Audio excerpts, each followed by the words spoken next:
As she presented her business speech, Adewale leaned forward and removed his glass. "It's been a long time, Amaka," he said coldly. Amaka froze, her confident smile vanishing as recognition dawned. Adewale," she stammered. One sunny afternoon, as Adewale sat on his expansive veranda overlooking his cocoa plantation, a business associate paid him a visit. On a casual conversation, the associate mentioned hearing about a thriving trader in Ikom, Cross River State.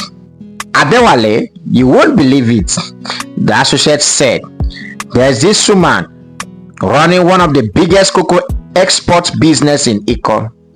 Rumor has it she used to be involved in some shady deals. Her name is Amaka. Does the name sound familiar?" Adewale's heart stopped for a moment. Amaka was the business partner who had scammed him, stolen his money, and sent him into 2 years of unjust imprisonment in Cameroon. Rage and excitement coursed through him. He clenched his fist and said, "Oh, I knew her. All right, I've been waiting for this moment." Adewale decided it was time to act.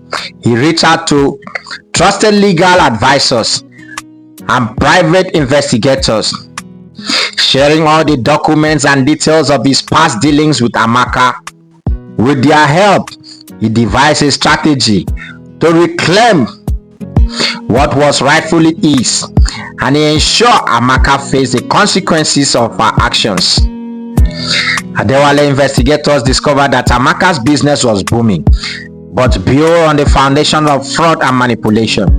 She often used forged documents to secure deals and underpaid local farmers. Posing as a new investor, Adewale's team reached out to Amaka with a lucrative business proposition. They proposed a partnership for exporting cocoa to international markets, promising her access to their exclusive clients. Amaka, blinded by her greed, took the bet. Meanwhile, Funmi's life had hit rock bottom. After leaving her marriage, she struggled to survive with no job, no stable home, a young child to care for. She moved from one manual job to another. The once vibrant and hopeful woman was now a shadow of her former self. Late at night, as she sat alone in a small rented home, she often thought of Adewale. Tears would flow as she whispered, "How could I have thrown away the best thing that ever happened to me?" She decided to return to Ikere Ekiti to reunite with her family, hoping to find some solace and possibly start new. The day of reckoning came with Adewale, disguised as an investor, met Amaka in Ikom, dressed in a sharp suit and flanked by his legal team. He walked into her office. Amaka welcomed him warmly, completely unaware of his true identity. As she presented her business pitch, Adewale leaned forward and removed his glasses. "It's been a long time, Amaka," he said coldly. Amaka froze, her confident smile vanishing as recognition dawned. Adewale," she stammered. "Yes," he replied, his voice firm. "The man you betrayed, the man you left to rot in Cameroonian prison while you build this empire with my money." Amaka tried to deny everything, but Adewale presented irrefutable evidence, including forged contracts and testimonies from farmers she has cheated. Adewale's legal team has already filed a case against her. Within weeks, Amaka's business was shut down, her account frozen, and her assets seized. The court ruled in favor of Adewale, awarding him substantial compensation. Adewale didn't stop there. He ensured the local farmers she exploited received fair payment. from their produce and partners with them to rebuild their livelihood. In Ekere Ekiti, Funmi returned to her family was bittersweet. Her parents welcomed her with open arms, but they couldn't hide their disappointment. Seeing her struggle, Deji offered to help her start a small business, but Funmi's heart remained heavy with regret. One day, she heard whisper about Adewale's triumph over Amaka. Filled with admiration and remorse, she wondered if she could ever face him again. Months later, Adewale received an unexpected visitor at his office. It was Deji, now a successful entrepreneur. Deji has come to thank Adewale for being a source of inspiration and to share news of Funmi's struggle. Adewale listened silently. Despite everything, he felt a spark of sympathy. "Bring her here," he said after a long pause. "Let's talk." The next day, Deji brought Funmi to Adewale's office. Her heart pounded with both fear and hope as she stepped into the spacious room. Her eyes filled with tears at the sight of Adewale. He looked as strong and composed as ever, but there was a kindness in her gaze that gave her courage. Funmi immediately fell to her knee. "Adewale," she said, her voice trembling, "I knew I hurt you deeply. I made choices I regretted every day of my life, but I was confused. For years, I didn't hear from you. I thought you had abandoned me. My mother pressured me, saying I wasn't getting younger and that I needed to marry to avoid complications later in life. I was wrong and I let you down. Please forgive me." Adewale watched her closely, his mind replaying the years they had shared, their love, their laughter, the pains of betrayal.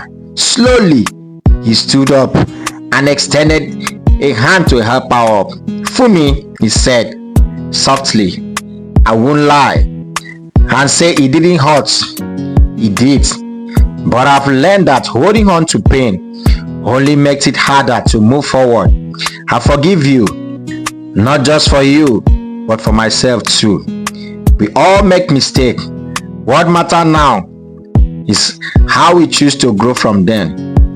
Funmi sobbed as she embraced him, overwhelmed with gratitude. "Thank you, Adewale. Thank you for giving me another chance." Adewale turned to Deji and smiled. "You have done well, Deji. Your handwork and loyalty to your family inspired me." He then addressed Funmi. "I'm sorry for demolishing the house I built for your parents. It was an act of anger and I regretted it. I promise to rebuild a better one for them and ensure that they are well cared for. I will also take care of you and Emmanuel, just as I promised years ago." Adewale handed over to Funmi a check of 20 million naira to start a fashion business, a dream she had once shared with him. He also transferred a significant sum to her parents and promised to visit them during his next trip to Ado Ekiti. "Start new," he said with a warm smile. "This is your chance to rewrite your story." Deji was speechless at Adewale's kindness. "Thank you, sir," he finally managed to say. "You have done more for my family than I ever imagined." Adewale placed his hands on Deji's shoulder. "You are a good man, Deji. Keep building on your success. Here is something to expand your business." He handed him a substantial sum, ensuring Deji could grow his PayPal empire even further.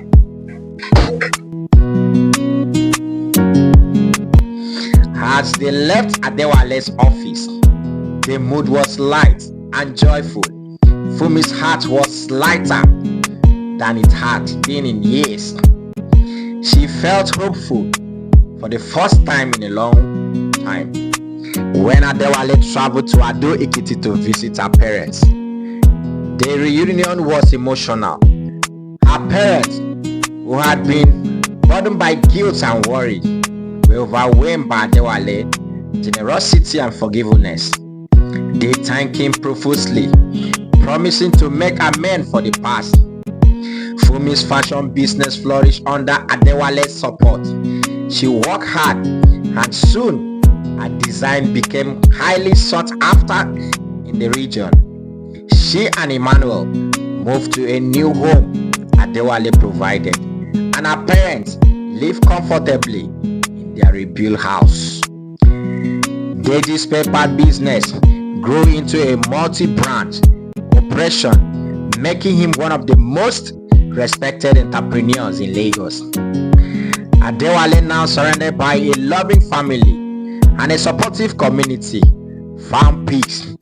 His relationship with Funmi evolves into one of mutual respect and understanding.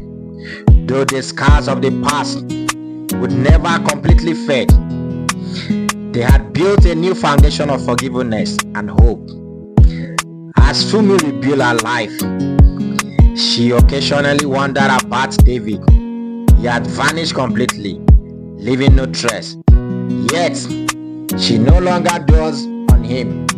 Her focus was on her son, her family, and the bright future ahead. Years later, a family gathering in Ijeru Ekiti, Adewale stood with Funmi, Deji, and their families. Children playing in the background as laughter filled the air. Jumoke, ever the supportive partner, embraced Funmi warmly, showing her the forgiveness was a family value. Adewale raised a glass to family, forgiveness, new beginnings. May we always find strength in unity and love. As they click glasses, the burdens of the past dissolved into the joy of the present. Adewale's journey from betrayal to forgiveness became a beacon of hope for all who knew him. Love, compassion, and determination at triumph, bringing happiness to everyone involved.